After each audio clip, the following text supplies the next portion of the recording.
I love it. I use it when adding epoxy to tumblers to get rid of bubbles. Makes my job so much easier.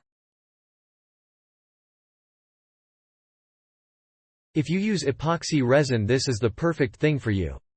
I keep my house cold so I get microbubbles pretty bad.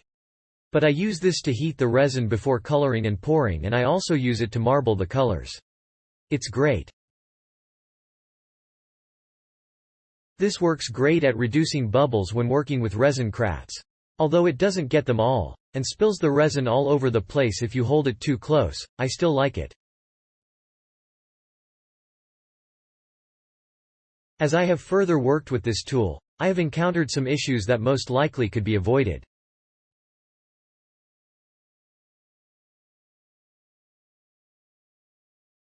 Due to the fact that working with resin is challenging because of the ridiculous stickiness and messiness, I have now covered the buttons to turn on and off the heating tool with hardened resin, rendering it unusable.